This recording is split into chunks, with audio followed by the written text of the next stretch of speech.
शनि प्रदोष व्रत कथा के अनुसार प्राचीन काल में एक नगर में सेठ जी रहते थे। सेठ जी के घर में हर प्रकार की सुख सुविधाएं थीं, लेकिन उनकी कोई संतान नहीं थी, जिस कारण सेठ और सेठानी दुखी रहते थे। कुछ समय बाद सेठ जी ने अपने काम नौकरों को सौंप दिया और सुख खुद सेठानी के साथ तीर्थ यात्रा के लिए चल दिए। अपने नगर से बाहर निकलने पर उन्हें एक साधु महाराज मिले जो ध्यान मग्न बैठे थे। सेठ और सेठानी साधु के पास बैठ गए। साधु ने जब आंखें खोली तो उन्हें ज्ञात हुआ कि उनके समक्ष कोई काफी समय से आशीर्वाद लेने की प्रतीक्षा में बैठा है। साधु ने सेठ और सेठानी से कहा कि मैं तुम्हारा दुख समझता हूँ। तुम इस दुख से मुक्ति पाने के लिए शनि प्रदोष करो, तुम्हें इससे संतान सुख अवश्य प्राप्त होगा। फिर साधु ने सेठ सेठानी को प्रदोष व्रत की विधि बताने के साथ साथ शंकर भगवान की निम्न वंदना भी बताई। हे रुद्रदेव शिव नमस्कार, शिव शंकर जग गुरु नमस्कार, हे नीलकंठ सुर नमस्कार, शशि मौली चंद्र सुख नमस्कार, हे उमाकांत सुधि नमस्कार, उग्रत्व रूप मन नमस्कार, ईशान ईश प्रभु नमस्कार, विश्वेश्वर प्रभु शिव नमस्कार। सेठ और सेठानी साधु से आशीर्वाद लेकर तीर्थ यात्रा के लिए चल दिए। तीर्थ यात्रा से लौटने के बाद दोनों ने मिलकर शनि प्रदोष व्रत किया, जिसके प्रभाव से उनके घर एक सुंदर पुत्र का जन्म हुआ। पौराणिक कथाओं के अनुसार प्राचीन काल में एक नगर में एक विधवा ब्राह्मणी रहा करती थी। पति की मृत्यु के बाद उसके पास लालन पालन करने का कोई साधन नहीं था, इसलिए वह भिक्षा मांगकर अपना जीवन व्यतीत कर रही थी। रोजाना की तरह एक दिन जब वह भिक्षा मांगकर वापस अपने घर की ओर लौट रही थी तो उसे रास्ते में दो बालक दिखे जो कि अकेले थे और अपना रास्ता भटक गए थे। ब्रह्माणी दोनों बालकों को अपने साथ घर ले आई और पालन पोषण करने लगी। जब वे दोनों बालक बड़े हो गए तो ब्रह्माणी उन्हें लेकर ऋषि शांडिल्य के आश्रम गई।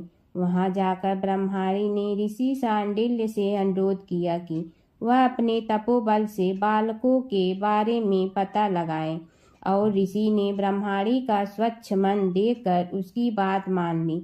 ऋषि ने अपने तपोबल से पता लगाया और बताया कि यह कोई साधारण बालक नहीं है, बल्कि ये दोनों बालक विदर्भ राज के राजकुमार हैं। गंधर्व नरेश के आक्रमण से इनके पिता का राजपाट छीन गया है। यह सुनकर ब्रह्माणी ने ऋषि से कहा कि कोई ऐसा उपाय बताएं जिससे बालकों को अपना राजपाट व घर परिवार वापस मिल जाए। ऋषि शांडिल्य ने ब्रह्माणी और राजकुमारों को प्रदोष व्रत की महिमा बताई और यह व्रत रखने की सलाह दी।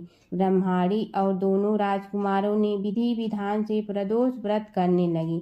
एक दिन बड़े राजकुमार की मुलाकात अंशुमति से हुई और दोनों एक दूसरे से प्रेम करने लगे।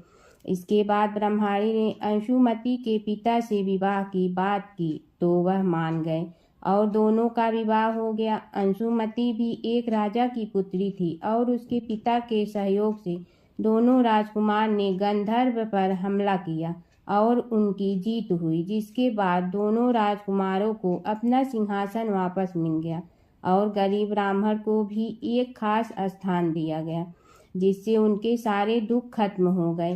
राजपाट वापस मिलने का कारण प्रदोष व्रत था, जिससे उन्हें संपत्ति मिली और जीवन में खुशहाली आई। जय शिव ओंकारा प्रभु जय शिव ओंकारा, ब्रह्मा विष्णु सदाशिव अर्धांगी धारा।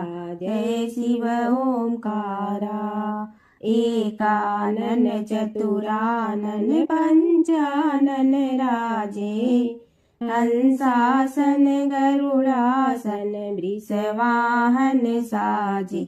जय शिव ओंकारा, दो भुज चार चतुर भुज दस भुज अति सोहे, तीनों रूप निरखते त्रिभुवन जन मोहे। जय शिव ओंकारा, अक्षमाला बनमाला मुंडमाला धारी चंदन मृग मद सोहे भोले शुभकारी जय शिव ओंकारा श्वेतांबर पीतांबर बागंबर अंगे ब्रह्मादिक सनकादिक प्रेतादिक संगे जय शिव ओंकारा करके मध्य कमंडलु और त्रिशूलधारी सुखकारी दुखहारी जग